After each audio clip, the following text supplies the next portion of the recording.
All right, welcome to another episode of Comic Book Squares. We just want to remind everybody about our big contest for 2023. We're going to help find a new writer in comic books. We're partnered with Dream Foundry on this, and just remember the deadline is the end of September to get your stories in. So to kick the show off, my name's Shane. I'm Paul. I'm Ben. And I'm Mike. Let's get this show started.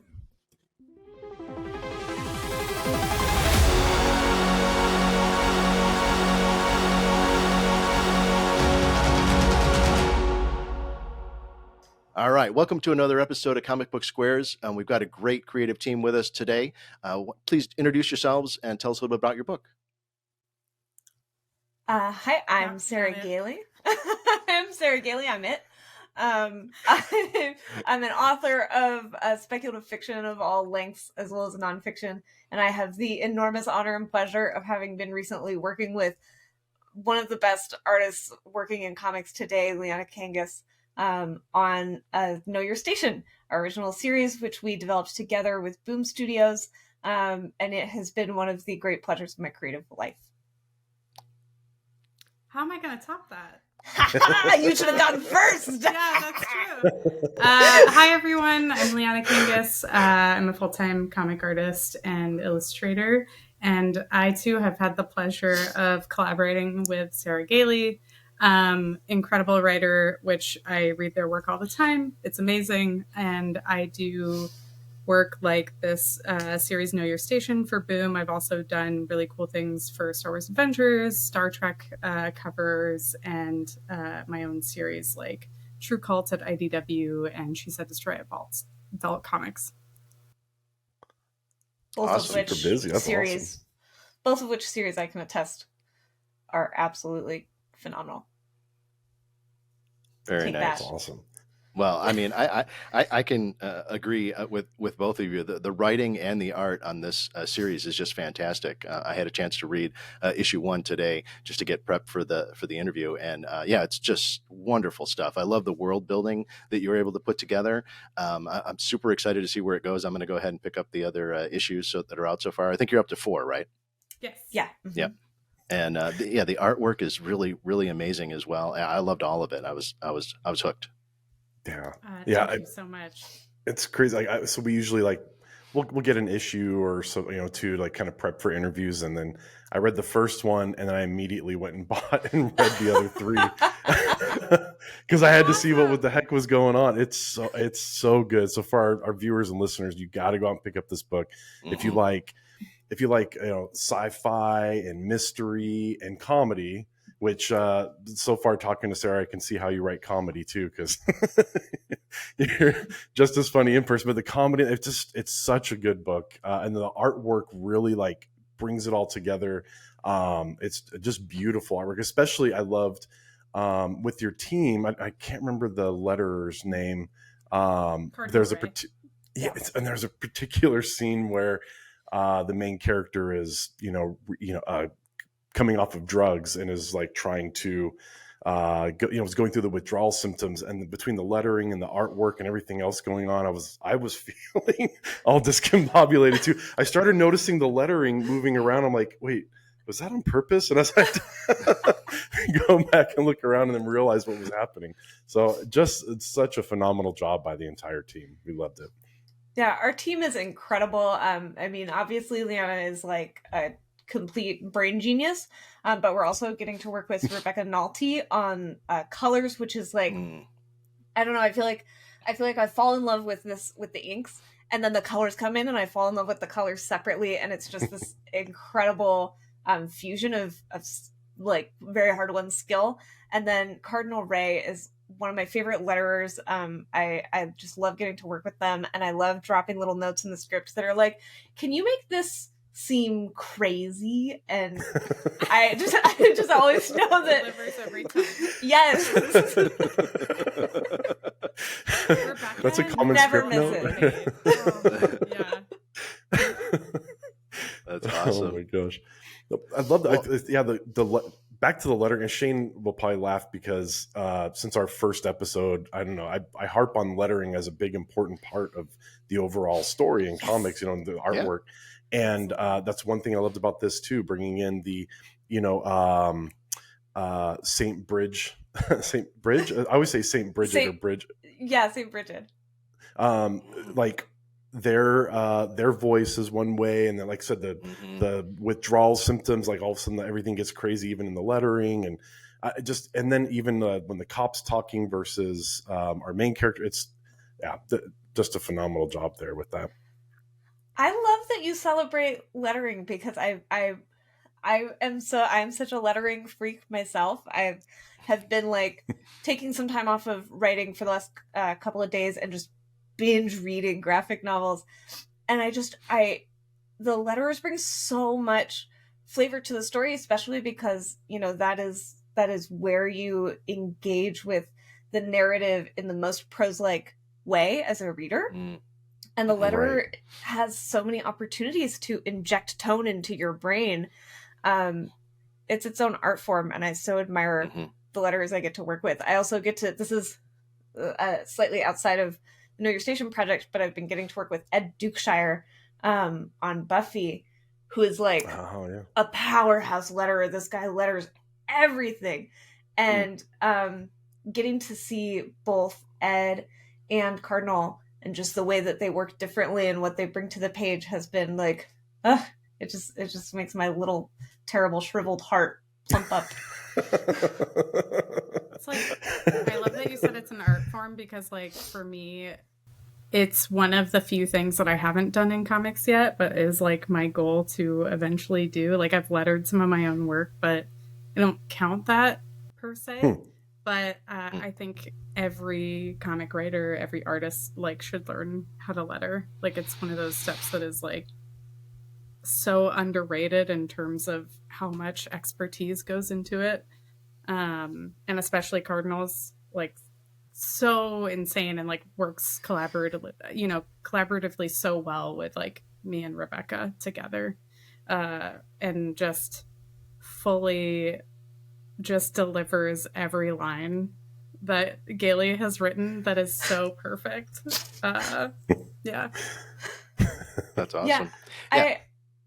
I was just going to say, I find that the letterers really make or break a punchline too. Like so often the jokes that I write will be something very small and very stupid.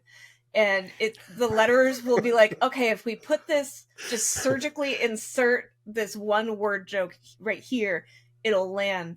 And I always feel this huge sweeping wave of relief because I'm like, okay, now it's a joke. Now it's really gonna read as funny instead of Sarah Gailey maybe has had part of their brain removed by some kind of buzzard. Well, going back to that's like one of my favorite things in Know Your Station too. Like Saint Bridget every once in a while will do a little aside, and like the lettering gets really small, but it's kind of, you could tell it's like that little like no, like that joke in the punchline. It just helps it land. Yeah, I think that's awesome. Yeah. Well, we've talked about that a couple of times, on this show, that, that's one of the things that really makes comic books such a unique art form, in that you've got all these different artists that come together, like you had mentioned, the colorist, and the drawing and the lettering and the writing, all of it has to come together in this special way. And it really did on this piece in particular. I mean, like you said, everything landed perfectly. So how did you two get connected to do this project? Oh, Wizard's Curse. Both of us got on the wrong side of the same guy in this like tall, sparkly purple hat. It was, you make mistakes. You say the wrong thing to the wrong person. No, it's a passed down family curse. Yeah. We're never gonna escape this thing. Yeah.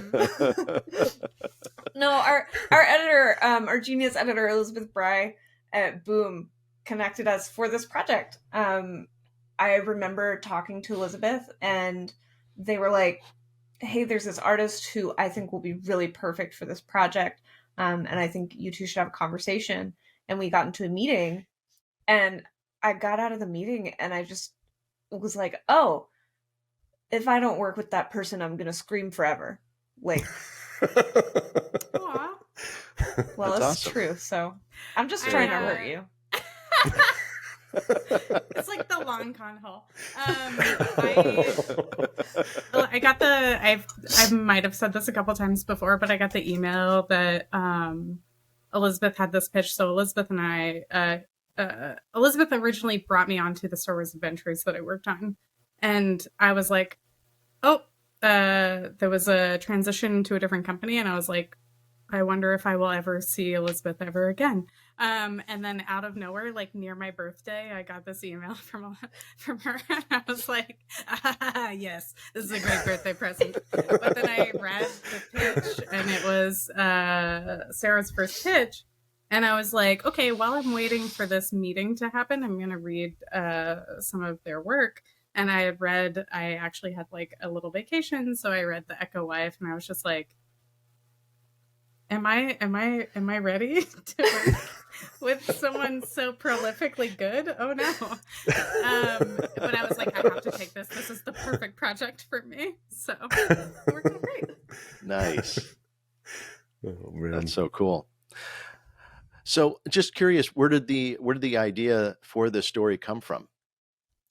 Oh, I mean, just the ongoing collapse of late stage capitalism and exploitation of the worker class by a oligarch class that increasingly kind of just takes an ice cream scoop to the planet in an effort to haul out profit somehow while continuing to look to space as a viable solution, as if any space project doesn't have to be supported by a huge amount of earthside labor.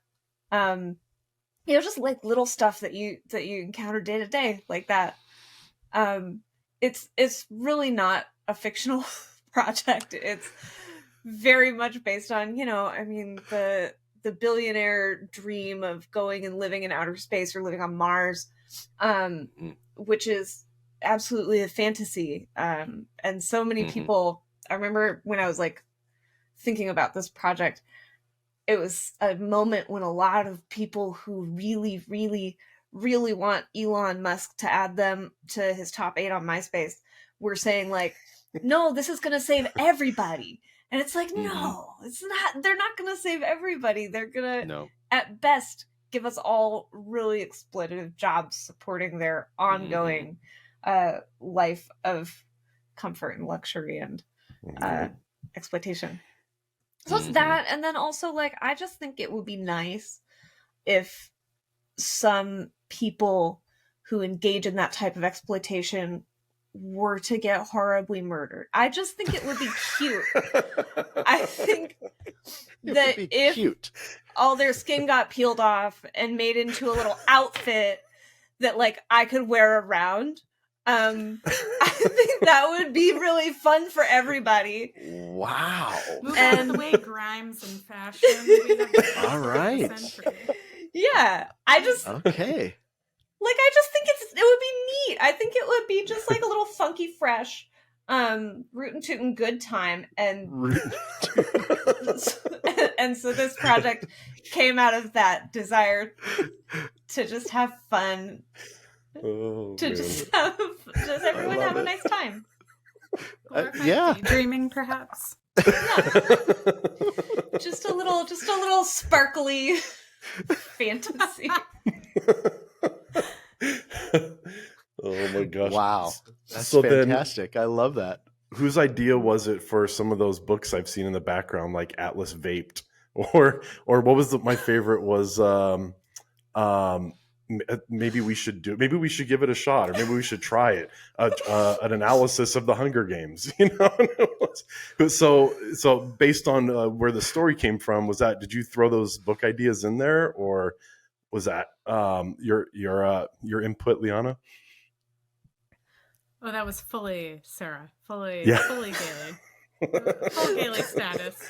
And sometimes when I'm like, this could not get funnier, I turn the page and I'm like, oh, no, they did it again.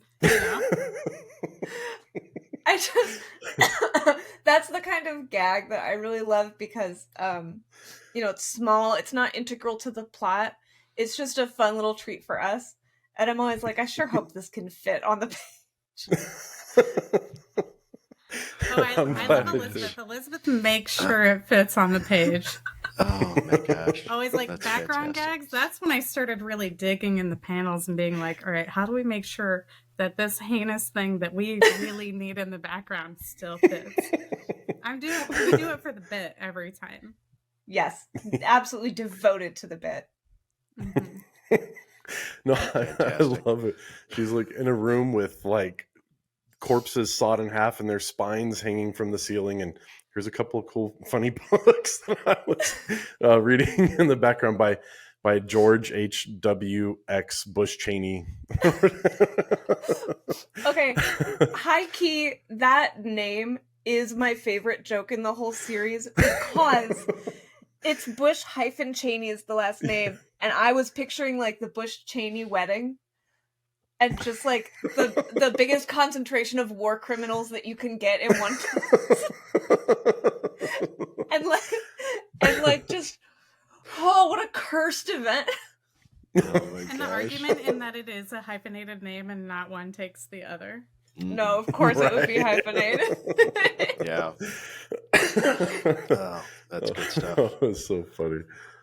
Yeah, I love all those kind of background gags and stuff like that in comics. You know, that's it adds to the rereadability, you know, as well, because you're going through, and first time maybe you're wanting to get the story, and the second time it's taking in the art and the backgrounds and all that stuff. So yeah, I love that. It was fun. Well, the one thing I wanted to ask is, as far as you know, the story right now, you're up to issue 4. You know, how far in advance do you have it kind of laid out? Do you already have like a first arc and a second arc? How do you plan for that as a writer? Oh gosh. Okay, so I did have everything planned out in advance. When Liana read the initial pitch, I had all 5. It's 5 issues total, and I had all 5 issues all planned out. And I was like, I know exactly what's going to happen in the last issue. And after writing issue 4, Elizabeth, the editor, and I were like, this issue 5 plan does not feel satisfying. It feels too, it felt too straightforward. And I'm not going to give any details, obviously, because the way that it felt straightforward would be a spoiler. But it was like, okay, we need to go back through those 4 issues and dig out the real interesting, fun, surprising stuff. And so ended up doing a complete revamp on the direction for issue 5. I love where we landed. I think it's going to be so much fun. I sure hope readers feel the same way. But yeah, that's the first time that I've done that I've done such a big pivot after having laid all this groundwork and being like, okay, well, what else can this groundwork support? It was a really cool challenge as a writer. Yeah. And thankfully, Liana put up with me for, I think, a couple of weeks being like, what am I going to do? It was, I think it was like refreshing hearing you talk about it. So like, stressed is not the word. Unsure. Like, I think there's this like probably assumption that a lot of writers in comics probably are very sure of like how to craft storytelling and like how to write an entire series arc or outline, and like as if things don't change midway through. And I think it's really cool because like Sarah allowed me a lot of input in some of the things that we ended up working on in the series, which for some instances, working with collaborators, sometimes you're just drawing the book, and then others where like us, you know, we kind of get to go back and forth, which is my favorite part of the process, is like fully like being collaborative both on page and, you know, story and everything like that. So even if you were like, what do? I was like, yes, I'm ready. Like, I was so ready to just like, I am a problem solver, and I love to like assess everything and like map everything out. It probably says a lot about me that I really like the idea of time travel and time and space and things like that, you know, which have nothing to do with this book, but that probably says personality-wise a lot about me when I think of storytelling and things like that, where we drop the most unrealistic gags in tiny panels because we're so committed to the bit and world building that, you know, it just fully works together cohesively, in my opinion. It totally does. Yeah, That's awesome. Yeah, it all, I think, you know, comes together so well in this book. Actually, that brings up another question I had for you, Liana, which was building, you know, the sci-fi, like how I put it, bringing us into this world through the visuals, right? So what the ships look like, the outfits, you know, the technology. What were some of your inspirations, if any, or did you just off the top of your head for you know, the scenes, the settings, and the, you know, the way people looked, all that stuff? Yeah, I think, you know, Sarah and Elizabeth and a couple folks at Boom and I had a meeting early on, which was really cool to like kind of flesh out the tone of the book early on, which kind of set the precedence for a lot of the style of the book. And it was cool because it wasn't just me alone doing it. So it was truly a full input effort from everybody. And Sarah had a lot of inspiration ideas ready for me, which was amazing because that's how I best work. But I would say a lot of my inspiration comes from like Mobius.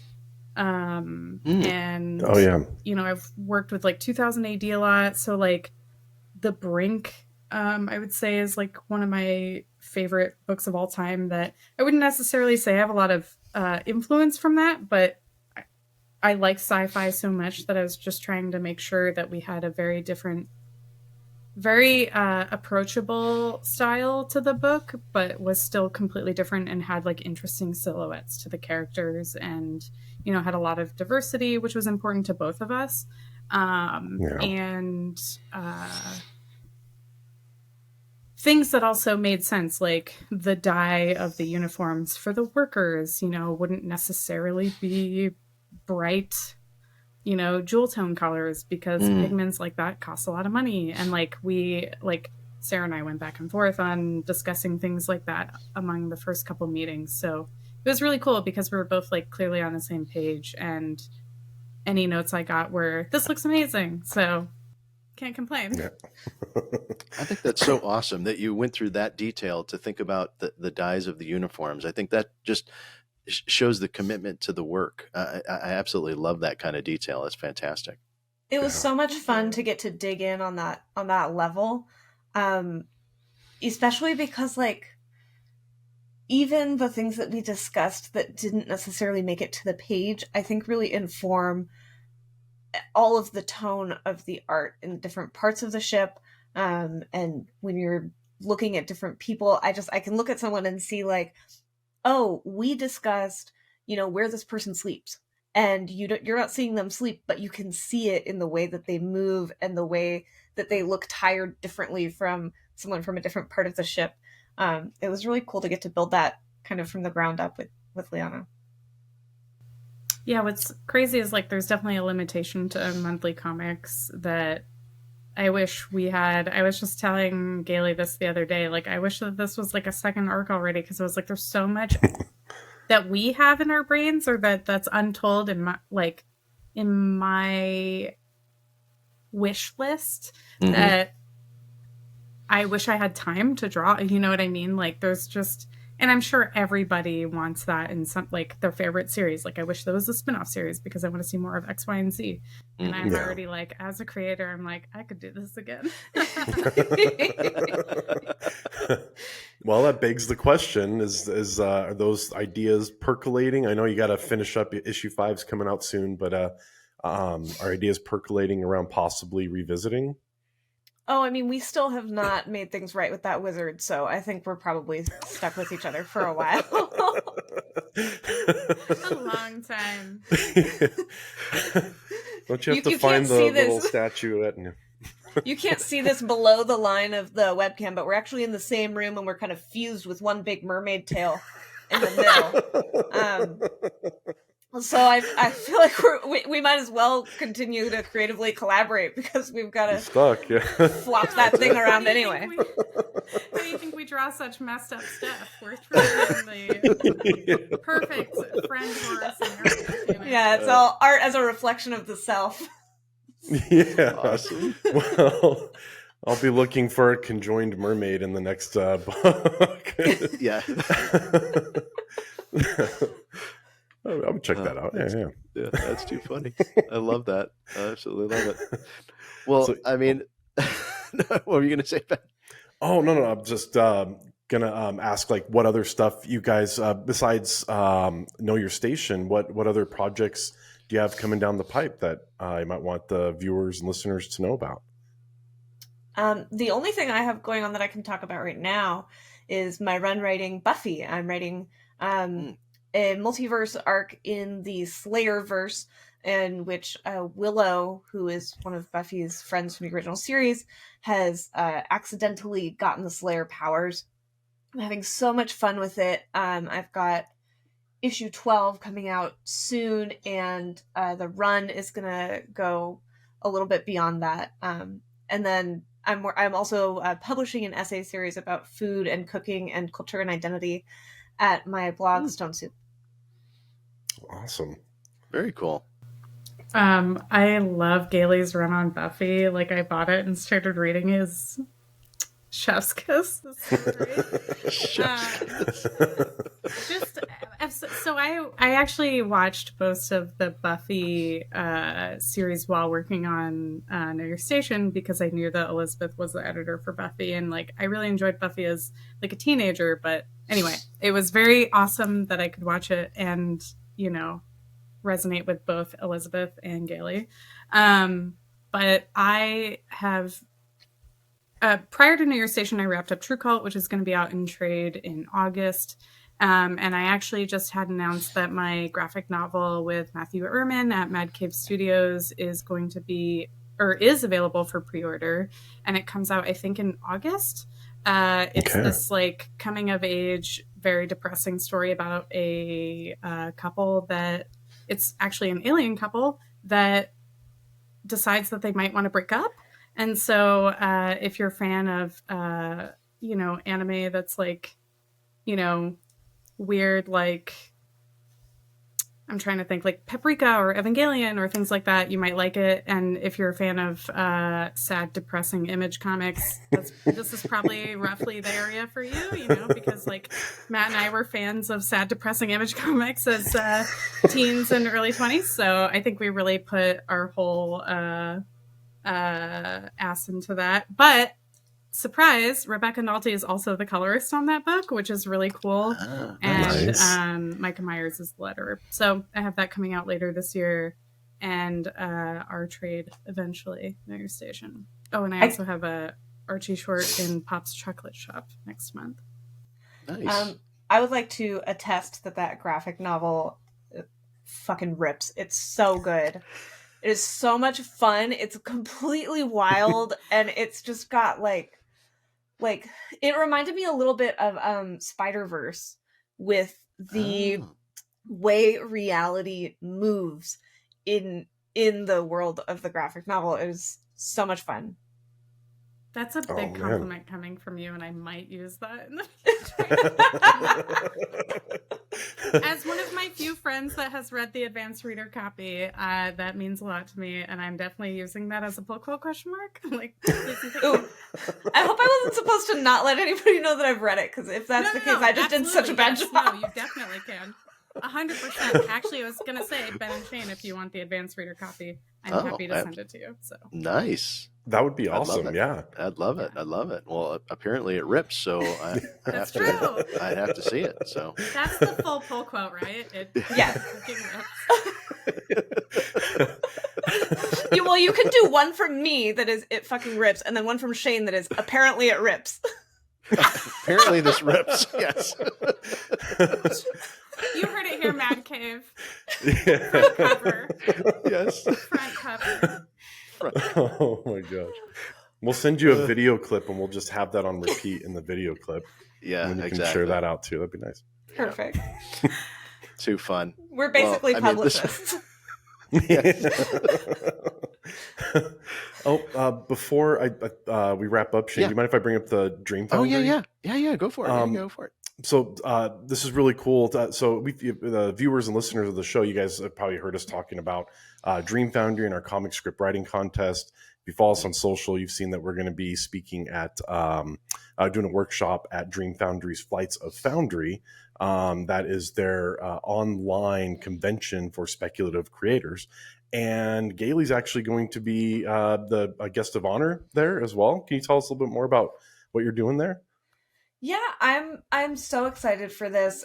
Flights of Foundry is a really cool, it's a really well organized conference. It's like set up to be internationally and globally and completely virtually accessible. And when they contacted me about being guest of honor, I'm immunocompromised and I'm not going and doing in-person events, which has been crushing. And I was like, oh gosh, this programming sounds really cool, but like, what are your COVID precautions? And they were like, well, we are completely online, so our COVID precautions are your COVID precautions, which is just thrilling. If you've been really missing and longing for access to the kind of deep personal and professional enrichment you get from conferences and conventions, like this is your opportunity.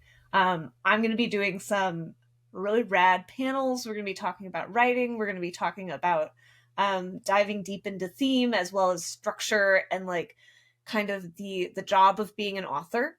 And then as well, I believe I'm doing an interview and I think a reading. So it's going to be a packed few days, but it's going to be so fun. Come check it out and come look at the programming and see how many people who are smarter than me are going to be sharing their wisdom.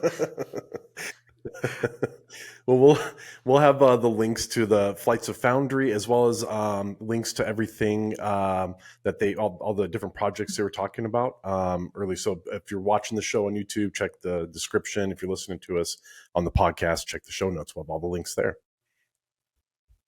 Awesome. Well, I mean, this was so much fun. I haven't laughed like this in quite a while. So thank you so much for coming on the show. We appreciate it. And thanks for sharing the art with us. I mean, the book is fantastic and I hope people will check it out.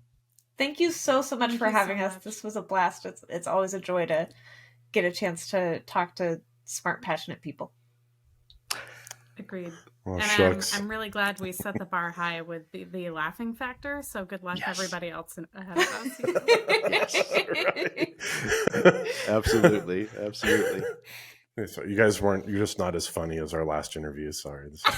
Yeah, sorry. You should check out the last episode. It was hilarious. Do some research next time. Step it up. Oh man. All right. Well, thanks so much for signing in and watching this episode. We just love having original artists on. And if you could please hit the like, subscribe, and notification bell so we can keep bringing you content like this. And we'll see you on the next one.